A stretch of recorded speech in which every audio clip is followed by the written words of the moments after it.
नमस्कार दोस्तों, मैं रोशन। आप सभी का स्वागत है अपने यूट्यूब चैनल स्टडी व्यू 2.0 में।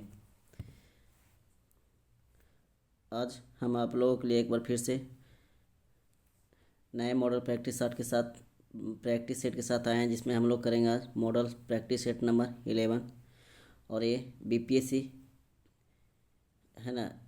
ये टीचर बीपीएससी टीचर 3.0 और 4 के लिए होंगे, जो जिसमें करेंगे हम लोग क्लास 6 से क्लास 8 के लिए सोशल साइंस का क्वेश्चन।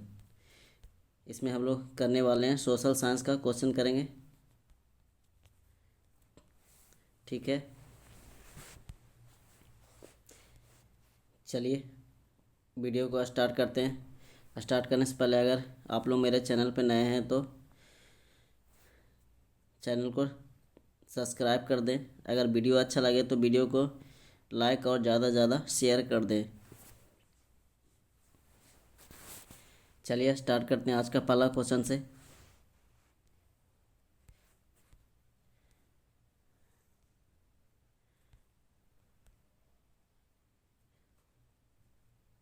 आज का पहला क्वेश्चन क्या है? अनुसूचित जनजाति को किस अनुच्छेद के अंतर्गत मौलिक सामाजिक, आर्थिक और राजनीतिक तथा सांस्कृतिक अधिकार दिया गया?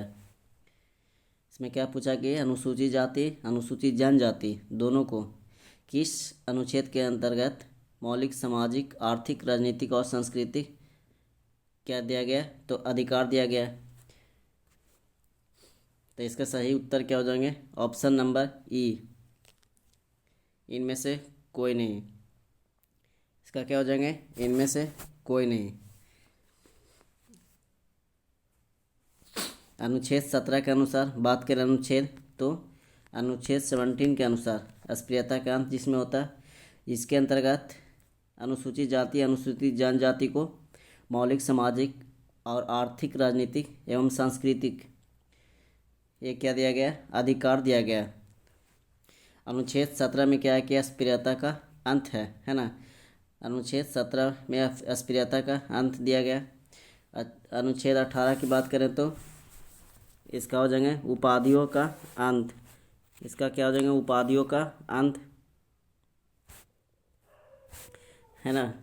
उसके बाद आते हैं अनुच्छेद 19 में आते हैं तो प्रेस की स्वतंत्रता हो जाएगा। इसमें स्वतंत्रता का अधिकार, जैसे अनुच्छेद 19 में देखिए तो इसका हो जाएंगे बोलने की स्वतंत्रता है ना। 19 के में क्या होता है? बोलने की स्वतंत्रता। अनुच्छेद 19 को बी में क्या होता है? संघ बनाने की स्वतंत्रता। और अनुच्छेद डी में आता है क्या है कि देश में कहीं भी आवागमन की स्वतंत्रता दी गई है। अनुच्छेद ई में बात करें, अनुच्छेद 19 की ई में बात करें तो देश के किसी भी क्षेत्र में निवास करने और बसने की स्वतंत्रता दी गई है। ठीक है, अनुच्छेद 20 की बात करें तो अनुच्छेद 20 है जो ये क्या है कि किसी भी व्यक्ति को एक अपराध के लिए सिर्फ एक बार सज़ा मिलेगी है ना। किसी भी व्यक्ति को एक अपराध के लिए सिर्फ एक बार ही सज़ा मिलेगी।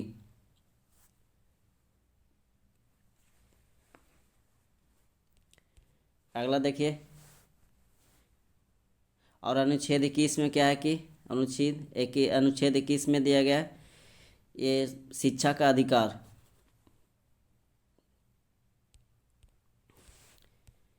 अगला क्वेश्चन क्या है कि निम्नलिखित में से किस राज्य में विधानमंडल का ऊपरी सदन या विधान परिषद नहीं है? तो इसका हो जाएंगे पश्चिम बंगाल। निम्नलिखित में से किस राज्य में विधानमंडल का ऊपरी सदन या विधान परिषद नहीं है? तो इसका सही उत्तर हो जाएंगे पश्चिम बंगाल में।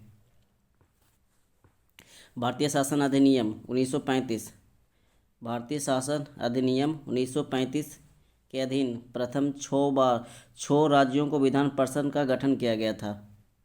6 राज्यों को विधान परिषद का गठन किया गया, जिससे आंध्र प्रदेश आ जाएंगे, फिर बिहार आ जाते हैं सेकंड, फिर बिहार। ठीक है, आंध्र प्रदेश, बिहार, कर्नाटक आ जाएंगे। इसके अलावा महाराष्ट्र। इसके बाद बात करते तो उत्तर प्रदेश। ठीक है, अगला क्वेश्चन देखिए, निम्नलिखित में से कौन सी समिति भारत में बैंकिंग क्षेत्र में सुधारों से संबंधित है? बैंकिंग क्षेत्र में सुधारों से संबंधित है, तो इसका हो जाएंगे नरसिम्हन समिति।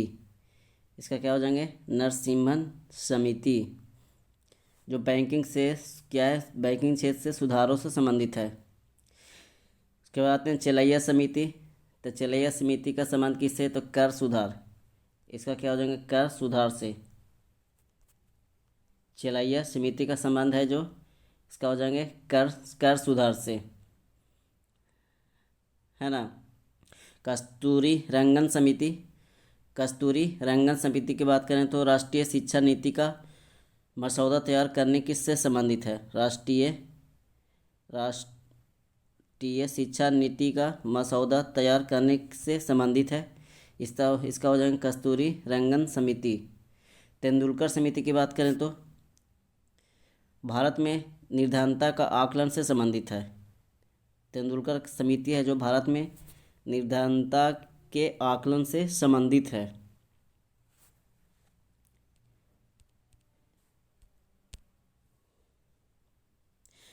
फ्यूज प्लेट है जो कहाँ स्थित है? तो इसका सही उत्तर क्या हो जाएंगे? इसका हो जाएंगे ऑस्ट्रेलिया के उत्तर पूर्व में। ऑस्ट्रेलिया के उत्तर और पूर्व में फ्यूज प्लेट स्थित है। ठीक है, अगला देखिए,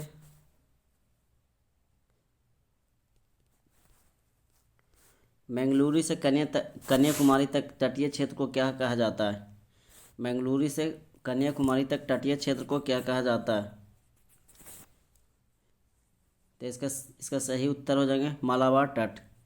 इसका सही उत्तर हो जाएंगे मालाबार तट, है ना। इसके बाद आते हैं गुजरात से गोवा तक तटीय क्षेत्र को हम लोग कोंकण तट बोलते हैं। गुजरात से गोवा तक जो होता है उसको हम लोग कोंकण तट के नाम से जानते हैं। और गोवा से कर्नाटक के मंगलुरु तक तटीय क्षेत्र को केनरा तट। गोवा से कहाँ तक? गोवा से कर्नाटक के मंगलुरु तक इसको हम लोग केनरा तट बोलते हैं। और गुजरात से गोवा, है ना, गुजरात से कहाँ पे? गुजरात से गोवा तक इसको हम लोग बोलते हैं कोंकण तट।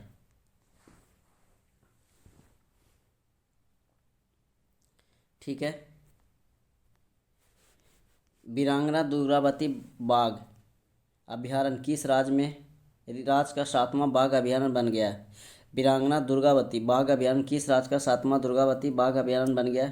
तो इसका हो जाएंगे सही उत्तर मध्य प्रदेश में। इसका सही उत्तर क्या हो जाएंगे? मध्य प्रदेश में वीरांगना दुर्गावती बाघ अभ्यारण्य जो 7वां टाइगर रिजर्व घोषित किया गया है। 7वां टाइगर रिजर्व घोषित किया गया।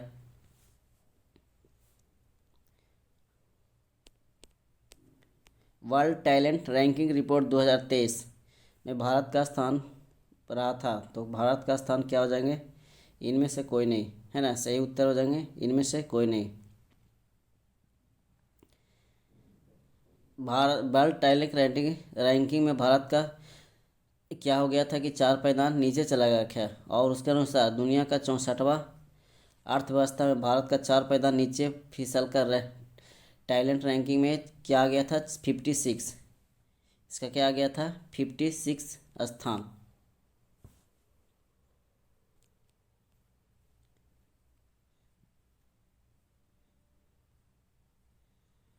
अगला देखिए, किसने मालदीव का राष्ट्रपति चुनाव जीता? किसने मालदीव का राष्ट्रपति चुनाव जीता? तो इसका सही उत्तर हो जाएंगे ऑप्शन नंबर ई। ऑप्शन नंबर क्या हो जाएंगे? ई हो जाएंगे, है ना, यानी इनमें से कोई नहीं।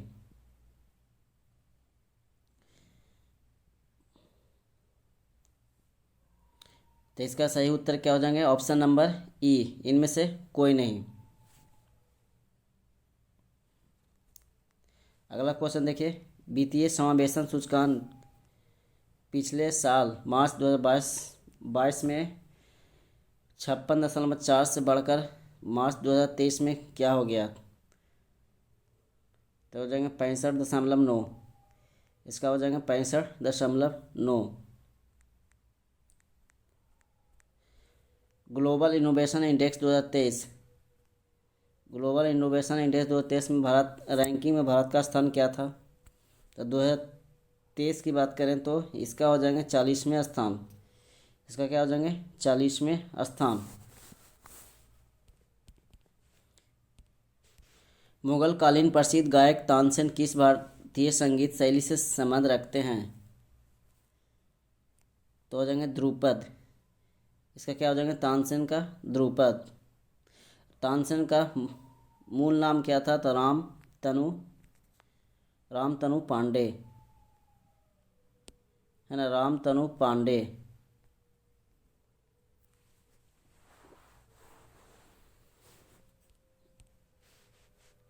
निम्नलिखित में से किसने संथाल विद्रोह 1857 के विद्रोह के दौरान अंग्रेजों की सहायता की थी?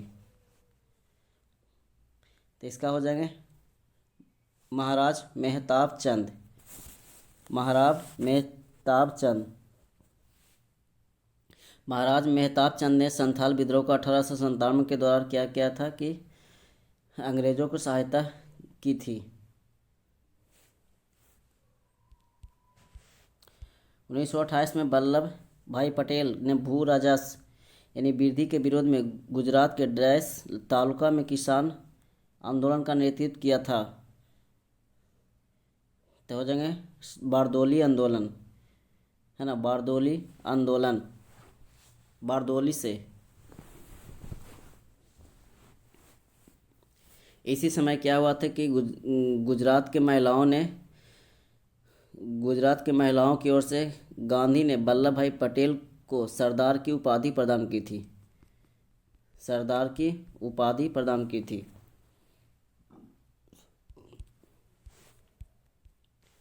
अगला है महाकालेश्वर मंदिर में से किस शहर में स्थित है? तो इसका हो जाएंगे उज्जैन। महाकालेश्वर मंदिर कहाँ स्थित है? तो इसका हो जाएंगे सही उत्तर उज्जैन। अगला क्वेश्चन देखिए, निम्नलिखित में से किस शहर में जंतर मंतर नहीं है? किस शहर में जंतर मंतर नहीं है? तो इसका सही उत्तर क्या हो जाएंगे? नागपुर। नागपुर शहर में जंतर मंतर नहीं है, जबकि दिल्ली में है ना, दिल्ली।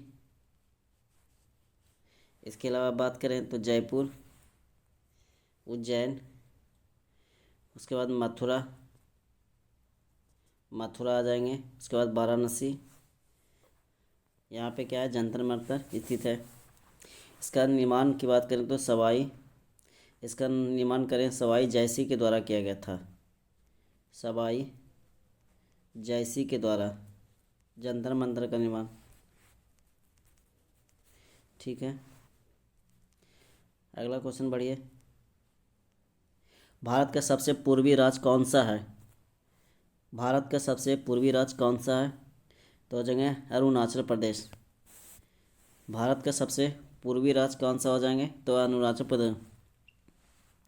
गुजरात हो जाएंगे भारत का सबसे पश्चिमी राज्य गुजरात, है ना। और सबसे दक्षिण की बात करें तो तमिलनाडु।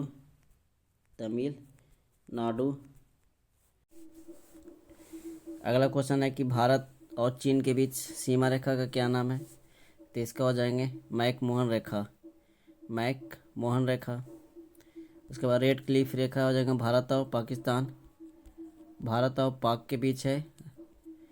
फिर उसके बाद डुरंड रेखा हो जाएंगे पाक और किसके बीच? अफगानिस्तान के बीच, है ना, पाकिस्तान और अफगानिस्तान के बीच। उसके बाद आते हैं 24वीं समानांतर रेखा, तो ये भी हो जाएंगे भारत और पाक के बीच। तो पाक और भारत के कच्छ के रन, है ना, भारत और कच्छ के रन के बीच में रेखा है ये 24वीं समानांतर रेखा। अगला निम्न में से कौन सा कोयले से प्राप्त होने वाला एक कठोर सांद्री एवं काला पदार्थ है? तो इसका हो जाएंगे सही उत्तर कोक जो क्या है? कोयले से प्राप्त होने वाला एक कठोर या सांद्री काला पदार्थ है। कोक का उपयोग एक धातु कर्म के अपचायक के रूप में भी किया जाता है। धातु कर्म में अपचायक के रूप में इसका उपयोग किया जाता है।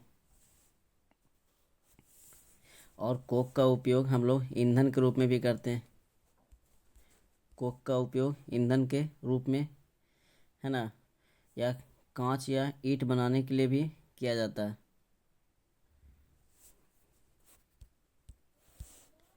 काला सोना क्या है?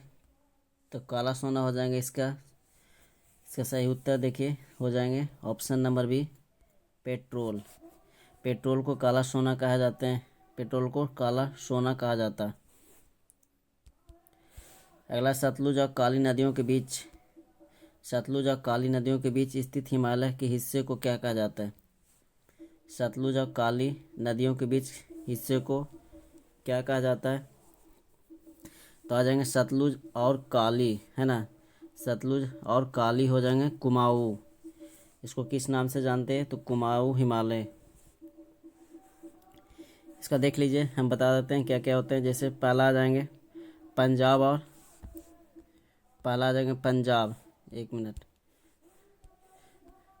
पंजाब, पंजाब और सिंधु, पंजाब और एक, इसको फिर से देखिए, पहला आ जाएंगे सिंधु और सतलज, सिंधु, सिंधु और सतलज, सिंधु और सतलज हो जाएंगे तो पंजाब हिमालय, इसको बोलते हैं पंजाब हिमालय के नाम से जानते हैं। सिंधु और सतलज पंजाब हिमालय के नाम से जानते हैं। उसके बाद सतलज और काली, सतलज, सतलज और काली, उसके बाद आ जाते हैं सतलज और काली, तो ये हो जाएंगे कुमाऊं हिमालय, कुमाऊं हिमालय के नाम से जानते हैं। काली और तीस्ता, इसके बाद काली और तीस्ता, काली और तीस्ता किस क्या हो जाएंगे? तो ये हो जाएंगे नेपाल हिमालय, नेपाल, ठीक है। तीस्ता और दिहांग,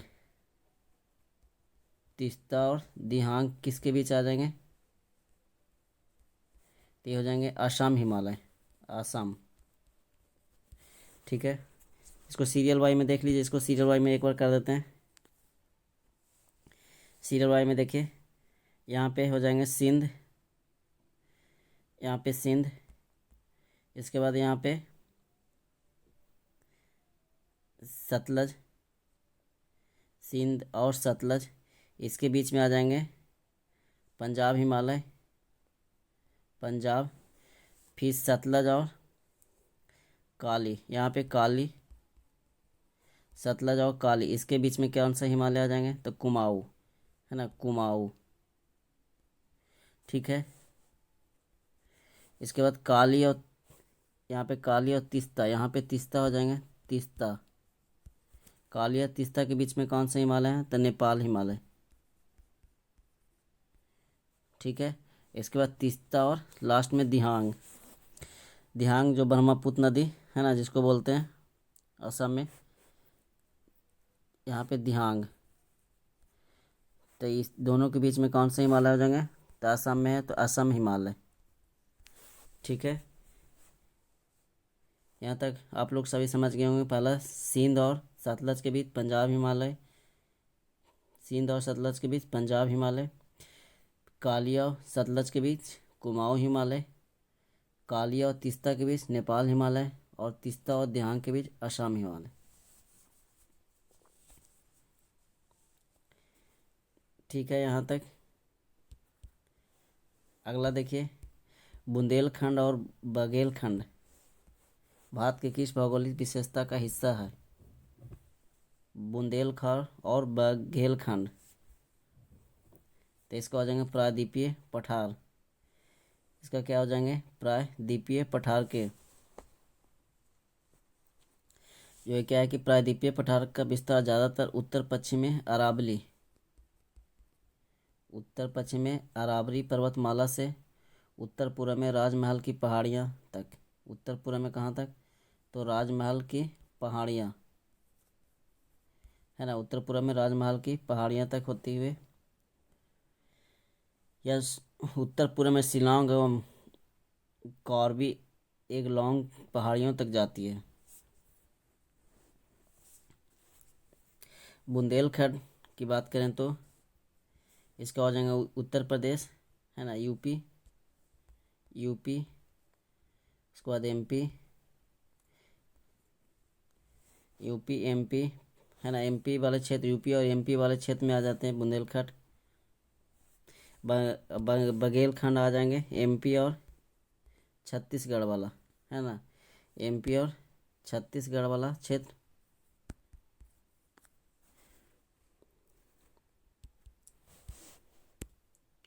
यूरोप का व्यस्तम समुद्री बंदरगाह कौन सा है? तो इसका हो जाएगा रोटरडैम। यूरोप का व्यस्तम समुद्री बंदरगाह कौन सा है? तो हो जाएगा रोटरडैम। रोटरडैम बंदरगाह है जो राइन नदी में, है ना, राइन नदी पर है बना हुआ, नीदरलैंड में अवस्थित है। ये कहाँ पे है? नीदरलैंड, राइन नदी में नीदरलैंड में अवस्थित है।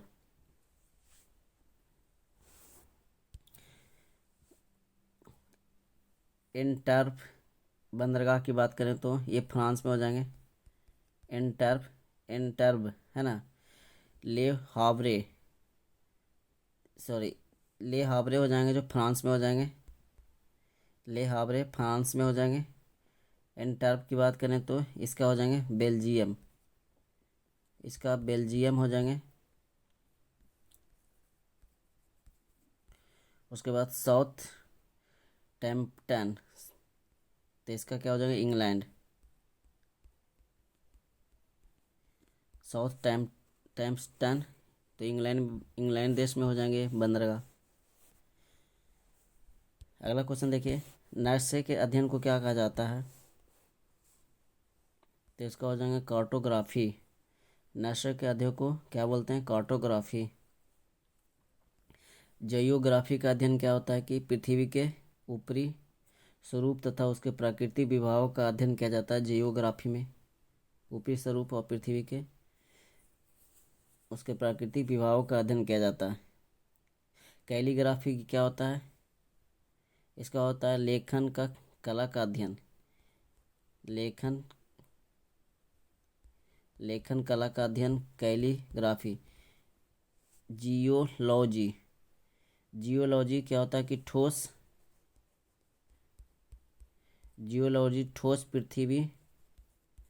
पृथ्वी का निर्माण करने वाली शैलों एवं उनकी प्रक्रियाओं का अध्ययन। ठोस पृथ्वी की शैलों और उनकी प्रक्रियाओं का अध्ययन जियोलॉजी कहलाता है।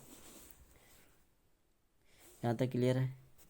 अगला क्वेश्चन देखिए, निम्नलिखित में से किस राज्य में खादर दंगला पर्वत दर्रा स्थित है? निम्नलिखित में किस राज्य में खादर दंगला पर्वत स्थित है? तो इसका सही उत्तर हो जाएंगे जम्मू एंड कश्मीर। जम्मू और कश्मीर के कहाँ पे स्थित है ये? तो लद्दाख में स्थित है ना। अभी लद्दाख वाला क्षेत्र में आ गए हैं तो इसको क्या बोल सकते हैं? ये लद्दाख क्षेत्र में स्थित है। जम्मू कश्मीर की और कुछ दर्रे की बात करें तो कौन कौन से दर्रे हैं? जो जिला हो जाएंगे। उसके बाद काराकोरम, जो जिला काराकोरम, पीर पंजाल, एक मिनट, इसके बाद यहाँ लिख देते हैं पीर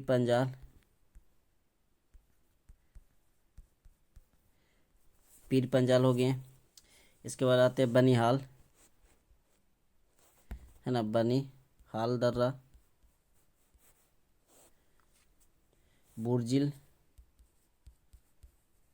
बनिहाल बुर्जिल, ये कहाँ पे है सारे? ये जम्मू कश्मीर में स्थित है। काराकोरम से होकर चीन के रास्ते जाने वाले दर्रे हैं, काराकोरम से होकर जाती है। चीन का जो रास्ता है भारत से चीन, तो काराकोरम होकर जाने वाले दर्रे हैं। अब बनिहाल दर्रे की बात करें तो बनिहाल दर्रे से जो जवाहर सुरंग कहाँ पे स्थित है? जवाहर जवाहर सुरंग तो बनिहाल दर्रे में स्थित है। यह दर्रा है जो बनिहाल दर्रा जम्मू को श्रीनगर से जोड़ता है। बुर्जिल है ना, अभी लास्ट में पढ़े थे बुर्जिल। बुर्जिल की बात करें तो इसका हो जाएंगे श्रीनगर से श्रीनगर से श्रीनगर से गिलगित तक। गिलगित श्रीनगर से गिलगित को जोड़ता है। ठीक है।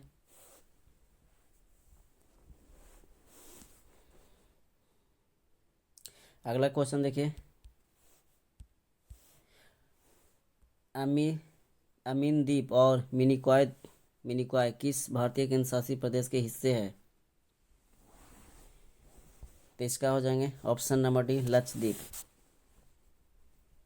लक्षद्वीप है जो क्या है कि दक्षिण में हिंद महासागर में स्थित है ना, हिंद महासागर में स्थित है। लक्षद्वीप है जो सबसे छोटा केंद्र शासित प्रदेश है। इसकी राजधानी की बात करें तो कवारती।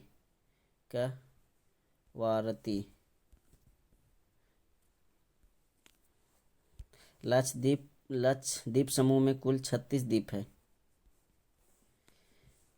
ना, 36 द्वीप है जिसमें केवल 10 पे ही जीवन संभव है ना, मानव जीवन क्या है 10 पे ही संभव है।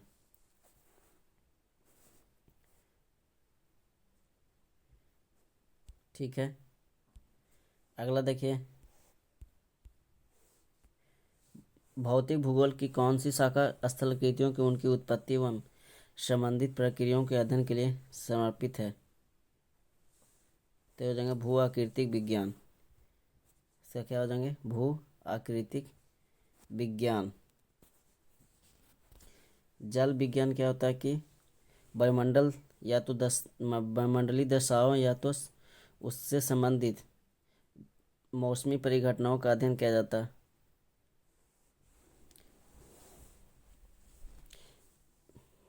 सॉरी, इसका हो जाएंगे जल विज्ञान है ना। आज जल विज्ञान का क्या हो जाएंगे जो जल के उत्पादन में या तो आदान प्रदान में क्या करता है, जिस स्रोत का उतार या चढ़ाव होता है उसमें आदि का मापन जल विज्ञान में किया जाता है। मृदा भूगोल क्या होते हैं कि इसमें होती है यदि किसी विविध मृदा या निर्माण प्रक्रिया के साथ साथ इसके भौतिक या रासायनिक जैविक संगठनों का अध्ययन करते हैं। ठीक है। अगला देखिए, भूगोल का जनक किसे कहते हैं? भूगोल का जनक किसे माना जाता है? तो इसका हो जाएंगे इरेटोस्थेनीज। इसका सही उत्तर क्या हो जाएंगे इरेटोस्थेनीज।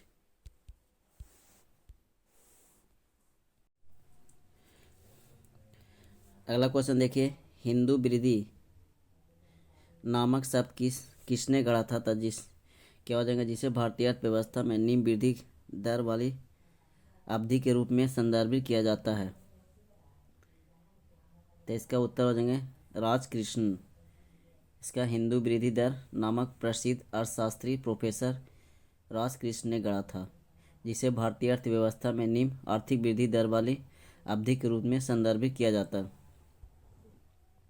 इनके अनुसार क्या था, हिंदू वृद्धि दर 3.5% के नीचे आर्थिक विकास दर को माना जाता है।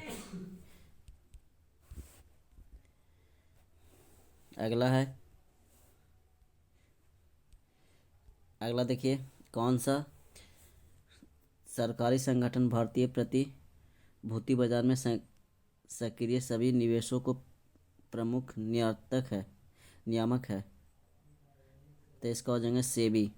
कौन सा सरकारी संगठन भारतीय प्रतिभूति बाजार में सक्रिय सभी निवेशों का प्रमुख नियामक है? इसका हो जाएंगे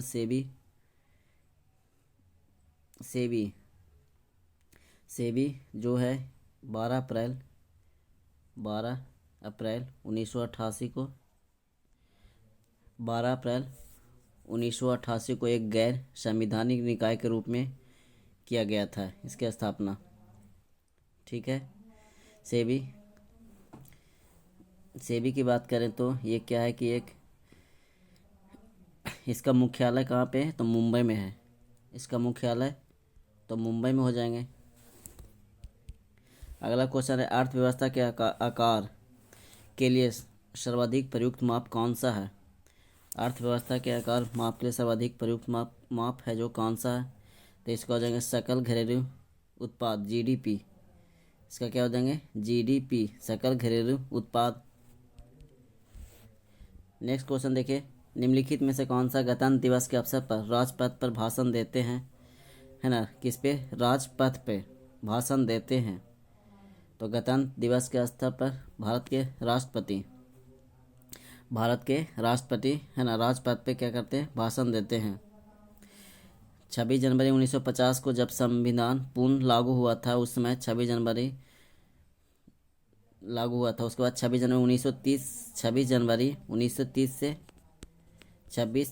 1930 से पंडित जवाहरलाल नेहरू जी द्वारा रावी नदी के तट पर लाहौर में झंडा फहराया गया था। भारत की समेकित निधि है ना कंसोलिडेटेड फंड वह निधि है जिसमें क्या होता है कि भारत सरकार द्वारा या उसकी ओर से प्राप्त सभी धन जमा किए जाते हैं।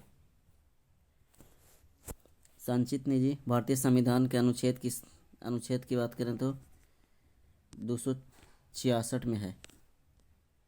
ऐसी निधि है जिसमें समस्त या एकत्र कर राजस्व के लिए ऋण जमा किए जाते हैं।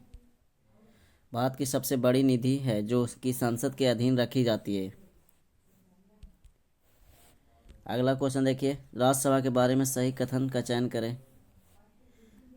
राज्यसभा के बारे में सही कथन का चयन करें तो इसका सही उत्तर देख लीजिए क्या होगा। इसका सही उत्तर हो जाएंगे ऑप्शन नंबर डी, इसे संसद के द्वारा उच्च सदन कहा जाता है। सही बात है, यह कभी भी भंग नहीं होता है ना, संसद के द्वारा उच्च सदन कहा जाता है और यह कभी भी राज्यसभा भंग नहीं करते हैं। राज्यसभा को प्रत्येक 6 वर्ष के लिए क्या किया जाता है, प्रत्येक 6 वर्ष की अवधि के लिए निर्वाचित किया जाता है ना। राज्यसभा के सदस्य को प्रत्येक 6 वर्ष के लिए निर्वाचित किए जाते हैं। भारत के उपराष्ट्रपति है ना, भारत के उप राष्ट्रपति राज्यसभा के क्या होते हैं, भारत के उपराष्ट्रपति तो राज्यसभा के पदेन सभापति होते हैं। अनुच्छेद 64 में अनुच्छेद 64 और 89 यह उपबंध करता है कि भारत के उपराष्ट्रपति राज्यसभा का क्या होता है पदेन सभापति होता है। 64 और 89 89।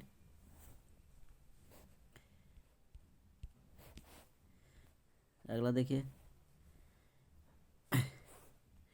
भारतीय संविधान के अनुसार निम्न में से कौन सा मंत्रिपरिषद का गठन नहीं करते हैं। भारतीय संविधान के अनुसार निम्न में से कौन मंत्रिपरिषद का गठन नहीं करते तो इसका हो जाएंगे स्थानीय सरकार के मंत्री को। ठीक है। अनुच्छेद 74 के 1 अनुच्छेद 74 के 1 के अनुसार है जो राष्ट्रपति को उसके कार्यों में सहायक और परामर्श देने के लिए मंत्रिपरिषद एक क्या होंगे के लिए मंत्रिपरिषद होती है, जिसका प्रधान कौन होता है तो प्रधानमंत्री होता है ना, जिसका प्रधानमंत्री होता है। मंत्रिपरिषद में कैबिनेट मंत्री, राज्य मंत्री और उप मंत्री भी शामिल होते हैं। ठीक है, इसका सही उत्तर हो जाएगा ऑप्शन नंबर सी। अगला क्वेश्चन क्या है कि निम्नलिखित भारतीय राष्ट्रपतियों के नाम पर उनके कार्यकाल के अनुसार अवरोही क्रम में सजाना है तो इसका सही उत्तर हो जाएगा ऑप्शन नंबर डी, यानी पहला नंबर में हो जाएंगे, यानी अवरोही माने घटते क्रम है ना, डिसेंडिंग ऑर्डर में। तो पहला हो जाएंगे ज्ञानी जयसी, सबसे पहले आए थे। उसके बाद नीलम संजीव रेड्डी, उसके बाद फारूक अहमद, फिर डॉक्टर जाकिर हुसैन है ना, डॉक्टर जाकिर हुसैन। सही उत्तर हो जाएगा ऑप्शन नंबर डी। निम्नलिखित में से कौन सा राजनीतिज्ञ कभी भी लोकसभा का सदस्य का नेता नहीं रहा है? तो इसका हो जाएंगे option number D, doctor Manmohan Singh.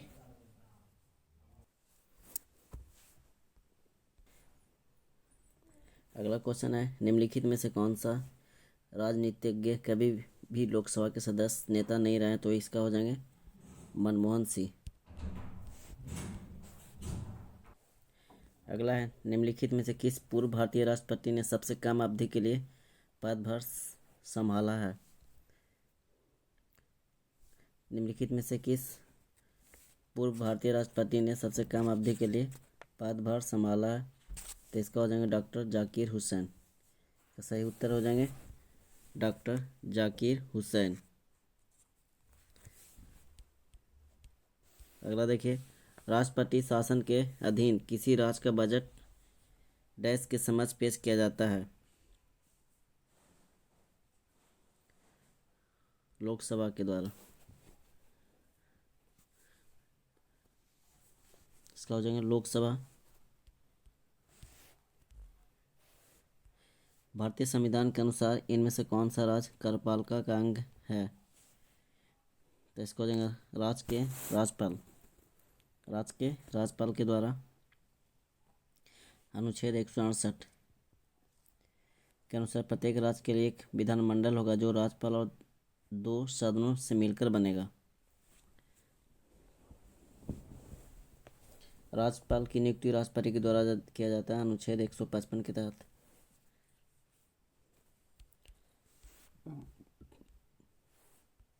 Bharat का ऊर्जा सप्ताह भारत के किस शहर में आयोजित किया जाएगा? तो इसका हो जाएंगे ऑप्शन नंबर सी, बेंगलुरु।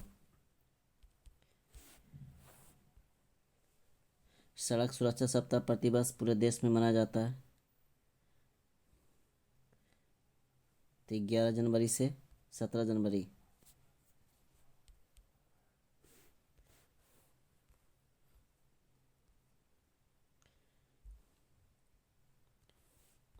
अगला है, दिसंबर 2022 में आर्टन कैपिटल द्वारा जारी दुनिया की सबसे मजबूत पासपोर्ट सूची भारत के रैंक क्या हो जाएंगे? तो इसका हो जाएंगे 87। वित्तीय वर्ष 2022-23 की पहली छमाही में भारत के लिए उर्वरक शीर्ष आपूर्तिकर्ता देश कौन सा बन गया?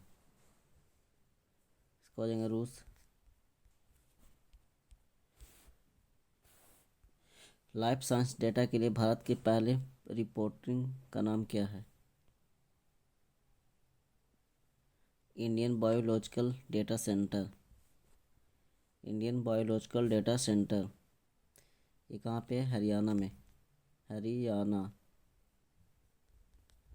है ना, हरियाणा के फरीदाबाद में स्थापित की गई है। जर्मनी के आर्थिक राष्ट्रवाद का पिता किसे माना जाता है? तो इसका हो जाएंगे फ्रेडरिक लिस्ट।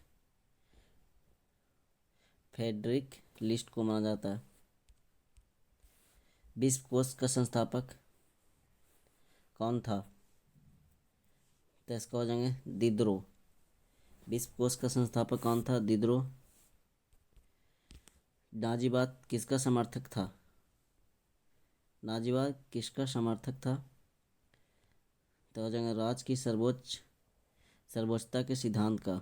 नाजीवाद क्या था कि जर्मन तानाशाह का एडोल्फ हिटलर के विचारधारा थी। यह जो था विचारधारा सरकार और आम जन के बीच नए रिश्ते के पक्ष में थी। इसका हो जाएंगे राज्य की सर्वोच्चता के सिद्धांत। वॉशिंग मशीन कार्य करता है। वॉशिंग मशीन कार्य करता है तो इसका हो जाएगा अपकेंद्रण बल पे।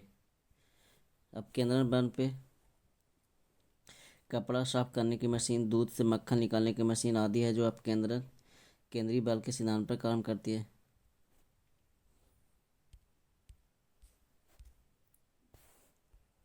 कॉपर सल्फेट का जलीय घोल अम्लीय होता है तो इसको हो जाएगा जल घटन के जल अपघटन होता है।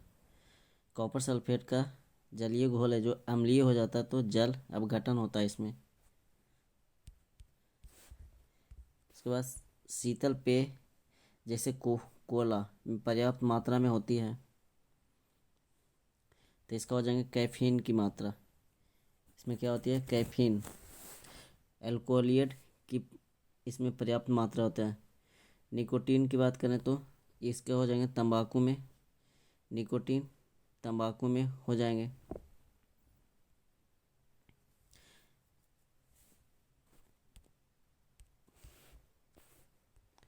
निम्नलिखित में से कौन सा क्रम बढ़ते हुए क्रम में सही है? तो इसका हो जाएगा वाट, किलोवाट, मेगावाट और जीगावाट, टेरावाट। सबसे पहले आता है वाट, फिर किलोवाट, फिर मेगावाट, फिर जीगावाट, फिर टेरावाट। सबसे बड़ा हो जाएंगे टेरावाट।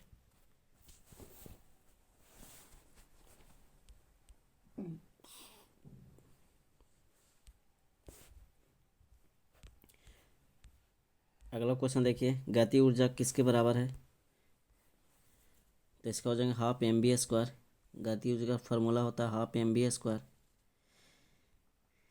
ई एम जी एच हो जाए स्थितिज ऊर्जा, स्थितिज ऊर्जा हो जाएंगे एम जी एच, है ना। कार्बन क्रेडिट से आप क्या समझते हैं? कार्बन क्रेडिट से आप क्या समझते हैं? तो ये क्या है कि यह अनुमति दिए गए कार्बन उत्सर्जन और वास्तव में कार्बन उत्सर्जित किए गए आधार पर संस्था को सम्मानित किया गया क्रेडिट होता है। इसका कारोबार भी किया जा सकता है ना। यह अनुमति दिए गए कार्बन उत्सर्जन और वास्तव में कार्बन उत्सर्जन या उत्सर्जित किए गए के आधार पर संस्था को सम्मानित किया गया क्रेडिट होता है। इसका कारोबार भी किया जा सकता है। ठीक है, अगला क्वेश्चन देखिए, प्रथम ओलंपिक खेल कब कब आयोजित किए गए हैं? तो इसका हो जाएगा 776 ईसा पूर्व, 776 ईसा पूर्व। मंदिर का सबसे लंबा गलियारा कहाँ है? मंदिर का सबसे लंबा गलियारा कहाँ है? तो इसका हो जाएंगे रामेश्वरम, रामेश्वरम। ठीक है, रामेश्वरम। मदुराई को उत्सवों का शहर कहते हैं, मदुराई को उत्सवों का शहर कहते हैं। या श्रीरंगम या श्रीरंगपट्टनम, ये क्या है कि शारदा मंदिर है जो टीपू सुल्तान की राजधानी है। मदुराई की मीनाक्षी मंदिर भी विख्यात है। सिटी ऑफ जॉय पुस्तक के लेखक, सिटी ऑफ जॉय पुस्तक के लेखक तो हो जाएंगे डोमिनिक लापियर। क्या हो जाएंगे? डोमिनिक लापियर। निम्नलिखित में से कौन सी कंपनी एक नवरत्न है? निम्नलिखित में से कौन सी कंपनी है जो एक नवरत्न है? तो इसका हो जाएंगे CAIL, GAIL, नवरत्न कंपनी GAIL। पहले राष्ट्रीय मंडल खेल किस देश में हुए थे? तो इसका हो जाएंगे कनाडा। सबसे पहले राष्ट्रमंडल खेलों की शुरुआत हैमिल्टन कनाडा में कब हुए थे? तो 1930 में हुई थी, है ना। दूसरे हुआ था 1934 में इंग्लैंड में। 1934 में कहाँ हुई थी? तो इंग्लैंड में हुई थी। ठीक है, दूसरे बार में ही भारत ने इसमें हिस्सा लिया था पहली बार। निम्नलिखित में से यूनेस्को अनुमोदित विश्व विरासत स्थल की पहचान कीजिए। तो हो जाएगा विश्व विरासत में आगरा किला। इसका क्या हो जाएंगे? आगरा का किला। इसकी स्थापना हुआ था 1504 ईस्वी में, सिकंदर लोदी ने करवाया था।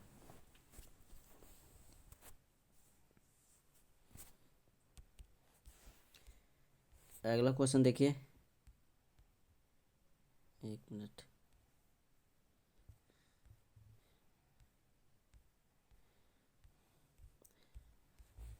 अगला क्या है कि निम्नलिखित में से नृत्य का शास्त्रीय रूप कौन सा है? तो हो जाएंगे मणिपुरी। मणिपुरी भांगड़ा हो जाएंगे, जो पंजाब का लोक नृत्य है।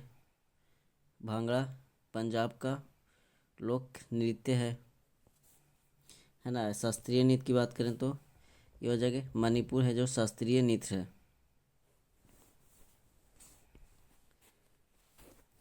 अगर कुछ और नृत्य की बात करते हैं, जैसे रंगोली आते हैं, रंगोली तो कहाँ के हो जाएंगे शास्त्रीय नृत्य? तो महाराष्ट्र। उसके बाद रामलीला, नौटंकी, झूला, कजरी, ये सारे हैं जो उत्तर प्रदेश के हो जाएंगे। मेहंदी की बात करें तो ये हो जाएंगे राजस्थान, है ना। मेहंदी राजस्थान।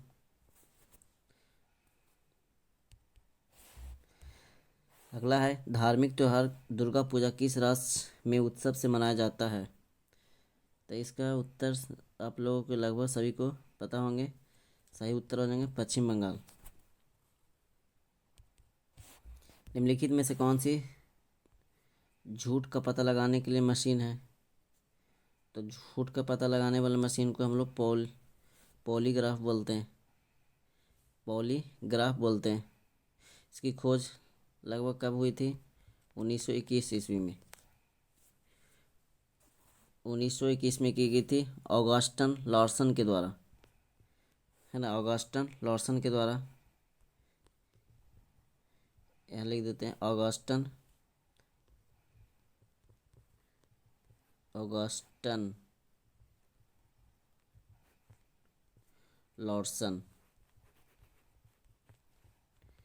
लॉर्सन के द्वारा की गई थी 1921 में पॉलीग्राफ की खोज। अगला देखिए, गति के 3 नियम इनमें से किसके द्वारा प्रतिपादित किए गए थे? तो गति का नियम किसके द्वारा प्रतिपादित किए थे? तो इसका सही उत्तर हो जाएंगे न्यूटन के द्वारा। सर आइजैक न्यूटन ने सबसे पहले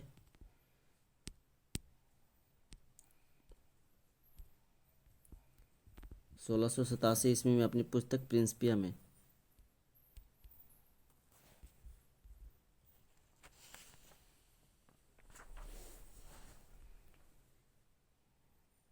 निम्नलिखित में से कौन सा गुरुत्वाकर्षण का उदाहरण नहीं है? तो इसका हो जाएंगे ऑप्शन नंबर बी, यह ब्लैक होल के घूर्णन में सहायक है।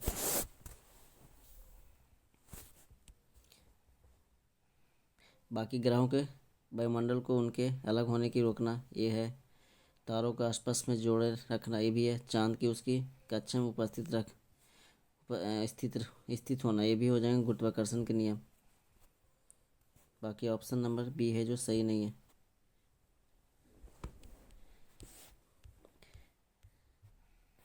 अगला है, यदि आप एक गिलास को पानी और बर्फ़ से पूरी तरह से भरते हैं और बर्फ़ पूरी तरह से गल जाता है तो क्या होगा?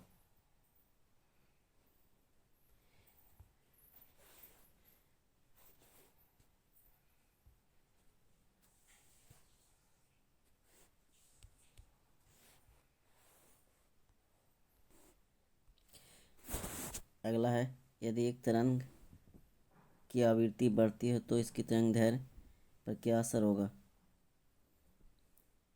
तो इसका हो जाएंगे यह घट जाती है। निम्नलिखित में से किस में उत्तल दर्पण का उपयोग किया जाता है? तो इसका सही उत्तर हो जाएंगे रियर व्यू मिरर में। निम्नलिखित में से किस में उत्तल दर्पण का उपयोग किया जाता है? तो रियर व्यू मिरर में।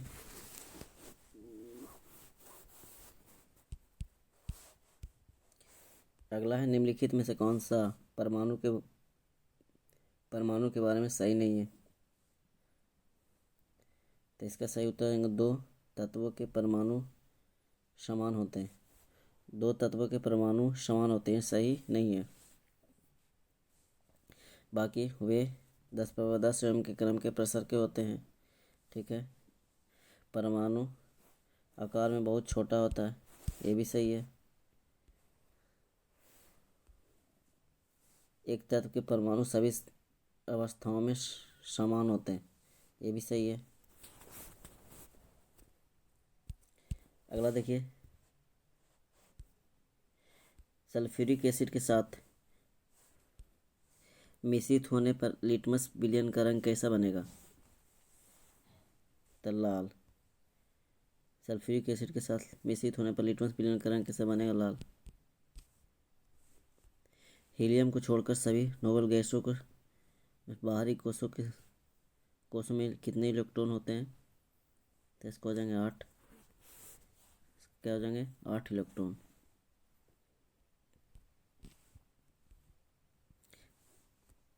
सभी एसिड के लिए आम तत्व है, तो हो जाएंगे हाइड्रोजन।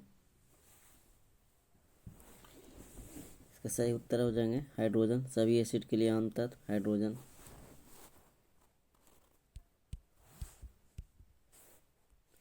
नीचे दिए गए वर्गीकरण में कौन सा परमाणु द्रव्यमान के आधार पर था? डोवर के न्यूलैंड और मेंडलीफ का। रेनर, न्यूलैंड और मेंडलीफ का परमाणु द्रव्यमान के आधार पर था।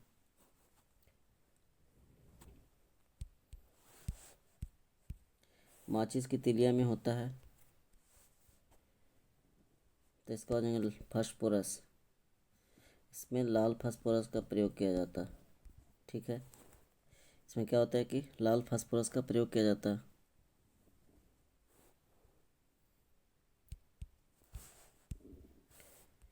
निम्नलिखित में से कौन सी धातु को तेल में रखना आवश्यक होता है? तो हो जाएंगे पोटेशियम को। क्या हो जाएंगे? पोटेशियम को तेल में रखना आवश्यक होता है। किसी वस्तु का त्वरण इसके डैश के प्रति इकाई समय में परिवर्तन होता है, तो इसका सही उत्तर हो जाएंगे वेग। इसका क्या हो जाएंगे? वेग में। अगला देखिए, पृथ्वी की सतह पर पलायन वेग डैश होता है। पृथ्वी की सतह पर पलायन वेग कितना होता है? 11.2 किलोमीटर पर सेकेंड। 11.2 किलोमीटर पर सेकेंड से अधिक होता है।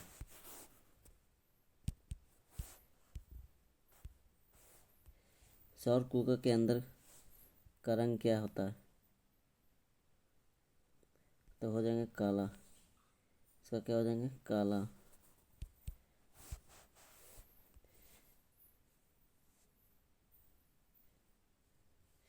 एलपीजी का मुख्य घटक क्या है? तो हो जाएंगे ब्यूटेन। इसका सही उत्तर ब्यूटेन।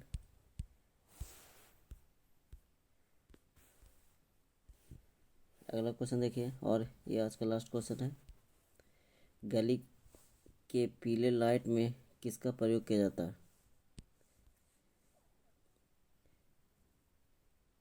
तो इसका हो जाएगा सोडियम का। इसका क्या हो जाएगा? सोडियम। ये आज का लास्ट क्वेश्चन था। अगर आप लोगों को वीडियो अच्छा लगा है तो वीडियो को लाइक कर दें। अगर मेरे चैनल पर पहली बार आए हैं तो चैनल को एक बार ज़रूर सब्सक्राइब कर दें, है ना, ताकि आने वाले वीडियो आपके लिए नोटिफिकेशन के माध्यम से प्राप्त हो जाएंगे।